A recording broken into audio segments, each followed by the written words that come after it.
2 times today, Tuesday. I wanted to add to that title that it was our second time during this promotion to go, but the word second ruins that whole T alliteration. Why isn't it techent or something? I don't know. Anyway, today Ariel and I wanted to have lunch together. Last year I worked very far away from her work and not close to an Olive Garden at all. This year we have an Olive Garden almost right between our respective jobs, so we decided to have a nooner. That's what I'm calling eating lunch at noon with your wife. That word isn't already taken, is it? So we met up at Olive Garden for our nooner. There's a nice little picture of Olive Garden on my blog. We usually go to an Olive Garden that is closer to our house. It's right next to a retirement community. It's warm, it's friendly, it has an interesting architecture, or interesting when compared at least to this Olive Garden that we went to today. The Olive Garden between where we work is located in what is jokingly referred to as the Asian District. There are many offices close by and, yes, many Asians. The room I was taken to had a feel of a castle's great hall, if that castle were funded by corporate America. It was huge and cold, and there were lots of noise. I would call it a din. There was a din. Yeah.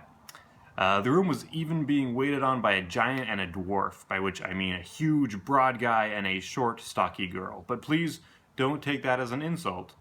The guy made me feel safe. The girl exhibited the finesse of hand that her dwarven heritage brings one to expect.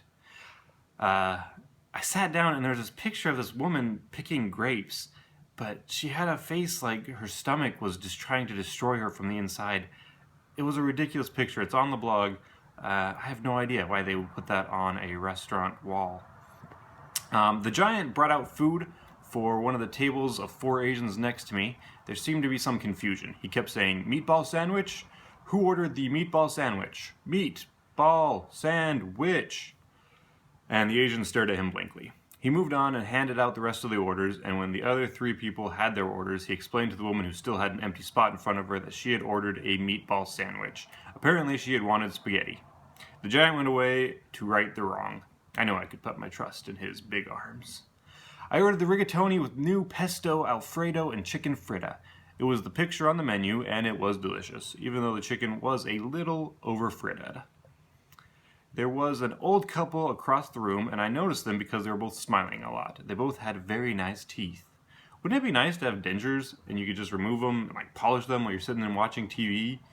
And that'd be awesome. Anyway, the old couple was sitting on the same side of the booth. They had a whole booth, and they were both sitting on the one side.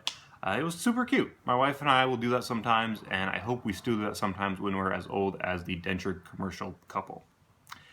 Halfway through the meal, another older couple came in. They were dressed the way we should all be dressed. She was in a nice dress, not like a ballroom dress or anything, just a simple, nice going out to eat dress.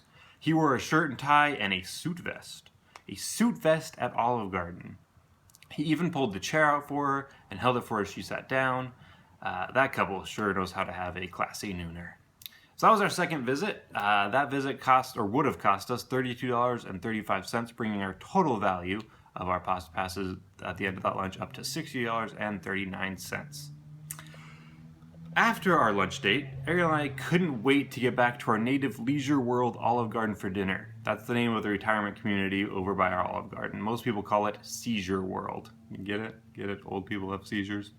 When I walked up to the hostess podium, there was mass confusion. A lady had placed an order to go, and the hostesses didn't seem to have any record of it. They were checking phone numbers, they were asking every employee that walked by, and generally working themselves into a frenzy.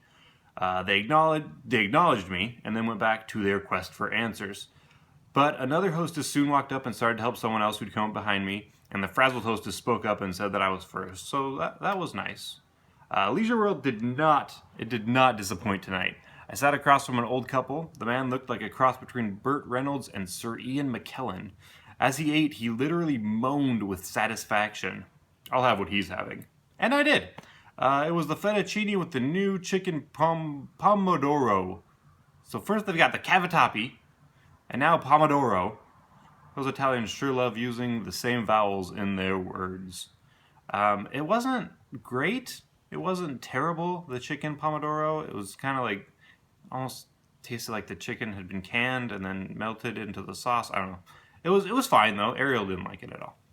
After a while, another old couple joined our room. This man looked like Clint Eastwood meets Bob Barker mixed with Burt Reynolds. I don't know why old men all have a Burt Reynolds quality to them.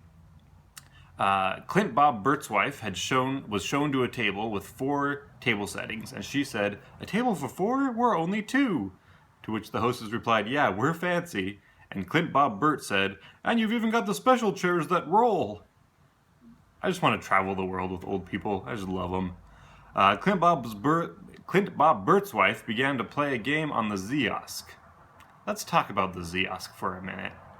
The Ziosk is basically an iPad mini on a stand that lets you order drinks, appetizers, desserts, and even pay your bill without needing a server. That's my first problem with the Ziosk. Why are we letting this machine take away American jobs?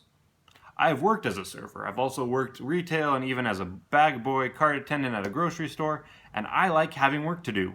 If we keep replacing people with machines, we'll just spiral down into a world like that terrible post-apocalyptic machine movie where the machines took over all of the humans. You know the one, WALL-E? That's why I always try to go through a checkout stand manned by a human. Ringing people up has been my job, and I think we should continue to pay people to do that. When I decide I don't want an item that I've carried away from somewhere, I just put it on a random shelf. I have had the job of taking things from where customers have left them and returning them to the rightful place. It was part of my job, and I was happy to have work. That's why I'll leave my trash by my seat at a movie theater. That's why I put my cart by a tree instead of putting it in the cart bin. That's why I'm generally a terrible person when I know someone else will have to clean up my mess. Because I support American jobs. Secondly, the Ziosk has games on it. Yeah, it was cute that the woman at Olive Garden was playing a touchscreen game like she was a modern day adolescent or something. But what about the children? It makes me sick when I see kids playing the games on the Ziosk. You have to pay for those games. Why would a parent pay to let a kid play a game that they could probably download on their own device for free? And why are kids playing these games anyway? Whatever happened to coloring on the placemats? But then I thought about the Ziosk games as an arcade. Do you remember when all the good pizza places used to have arcades? You could take your mom's quarters and go play Turtles in Time or X-Men or Mortal Kombat or Battletoads. Those were the days. So when I look at this like an arcade, I'm less opposed to the kids playing on the Ziosk. I also like being able to pay right from the table without waiting for the server. So while Clint Bob Burt's wife played the Ziosk games, Sir Ian McReynolds and his wife continued to eat their meal with much exclamation. They ordered some cheesecake and joked with the bus man, a man in his 50s should not be called a busboy, about it being his favorite dessert as well. When the cheesecake arrived, a new symphony of delight sprung up from their table. The wife of Sir Ian McReynolds shouted across the aisle to Clint Bob Burt and his wife, "If you have room, the Sicilian cheesecake is awesome." Sir Ian McReynolds had their server help them pay through the Ziosk. You're digging your own grave there, son. And he and his wife seemed very concerned about the receipt being emailed to home. I got up and walked past them to leave. Sir Ian McReynolds' wife took another bite of her cheesecake and exhaled, "Oh my gosh." So that was our third visit. My weight fluctuation for today, you gotta remember it's 2 visits.